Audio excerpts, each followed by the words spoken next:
Hey everybody, Chronicles of the Nerds here. Welcome to our first Top 5. My name is Mikey. I'm Dan. And we plan on doing a Top 5 list about once a month or so, exploring different topics of nerdiness that only social retards like ourselves actually put energy into. First Top 5, we thought we'd take a look at the current trend that Hollywood has seen itself in over the last few years, which is remakes / reboots. Let's be honest, most of them suck. They usually end up being perfect examples of things that just shouldn't have been made. But every so often, you get one that really stands out, and in a lot of ways, it's superior to the original. Now, before we get into the list, let's just talk about a couple honorable mentions. There's been a lot of remakes out there. Not all of them do suck, even though most of them do. But these are the ones that they're great, but they just didn't make our top 5 cut. The Thing, Bram Stoker's Dracula, The Departed, The Fly, Spider-Man, Buffy the Vampire Slayer, Scarface, and The Italian Job. Yeah. Now, remember, this is our list. So, this is the one that we made for ourselves, but we'd love to see your guys' own personal list. You can reply on the YouTube page or on our Facebook page. But yeah, just, reply in a comment and then tell us what you think is your top 5. Now let's get down to business, though. This is Chronicles of the Nerds, Top 5 Remakes / Reboots.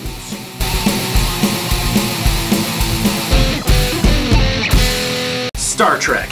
Some of you loved it, some of you thought it was crapping on the legacy. Well, it's a fucking reboot, so shut your mouth. As a standalone movie, this thing kicks ass, and I mean kicks ass. This is clearly Star Trek if Obi-Wan Kenobi shoved the lightsaber up its ass. Now, we're all fans here of the original Star Trek shows. We realize that this is a pretty big departure from the original idea of the show, but it's still entertaining. From a technical point of view, it was shot beautifully. They overdid the lens flare a bit, but overall looked great. The acting was iconic and memorable, and it was able to really carry the spirit of the original series. Some of you may be saying, hey nerds, technically, this movie is in Star Trek continuity because Spock fucked some shit up from the original timeline. It's a different cast, different concept, and a different direction. You may be right from a continuity standpoint, but at the end of the day, this is still a reboot. And a damn good one at that. Totally looking forward to the next one. Number 4 is Batman Begins. If you've watched our podcast, you know that I really don't like Tim Burton or Joel Schumacher. Their directing style, honestly, isn't appropriate for Batman, and none of the casting choices for Batman in the past have really been able to personify the character. When I heard that Christopher Nolan and Christian Bale were doing a Batman reboot, I nearly pooed myself.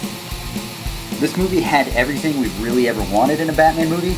We see his origin and ninja training. He's actually a detective. There's no cheese. We establish that he's really Batman and Bruce Wayne is the mask. And we were introduced to the film version of one of the greatest Batman villains, Ra's al Ghul. Gotham City felt like a real city instead of some futuristic nightmare dropped from Rainbow Bright's ass. No nipples on the Batsuit, a solid and compelling story, and a direction that really focused more on character development. This also spawned one of the greatest sequels of all time, and if we're lucky, one of the greatest trilogies of all time.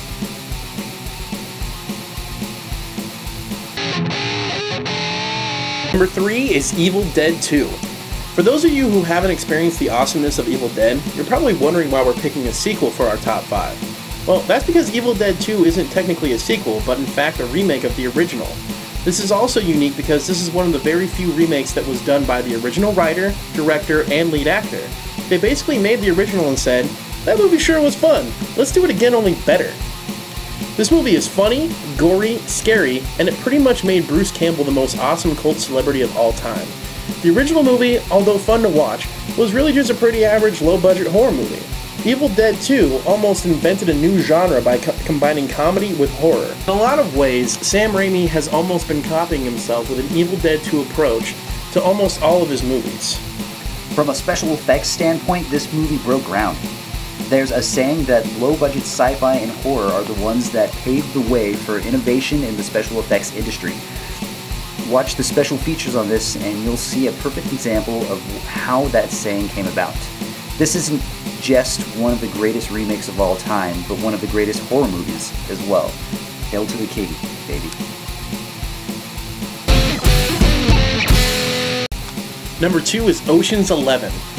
Let me just say that the original is boring as hell.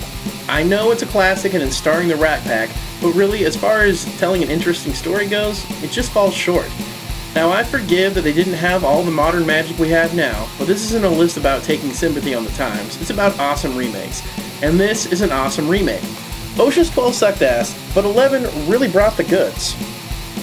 What more could you ask for? All-star cast, great script, stunts, special effects? This was just one of the most entertaining movies we've really ever seen. When it comes down to an ensemble film, I'm hard-pressed to find something that really utilizes and explores every character in a fun and exciting way. It doesn't happen that often in this day and age, but this movie was really just well-constructed in every way possible. The flick also makes you want to steal something. After Silence of the Lambs, I didn't want to eat anyone. This movie really makes pulling a heist seem like one of the coolest things you could possibly do. Not since Hackers has a movie really made me feel like breaking the law. At the same time, none of the thieves really seem like bad guys. It's rare to see yourself really rooting for the criminal.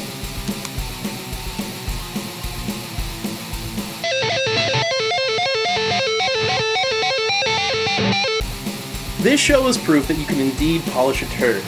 The original show came out in 1978, and while for its time it was pretty groundbreaking, the original holds up like trash on a hot summer's day. It was trying to fill the shoes of Star Trek, while the new one was making Star Trek look like a bunch of Cub Scouts on a camping trip. This show was gritty, brutal, and it achieved something that not a lot of sci-fi can do. It felt real. Like the original in 1978, the new BSG amazed audiences with the state-of-the-art special effects, personal stories that deeply developed characters, explored both science and spirituality, and took us on a journey riddled with revelations for both the plot and the audience. If you didn't start thinking about who you are and your place in the human race while watching this, well then I think you're doing it wrong.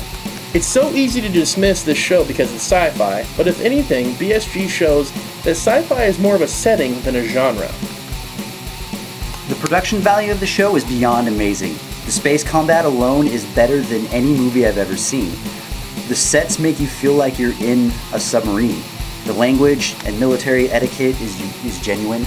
Uniforms, markings, mannerisms, this show has it all.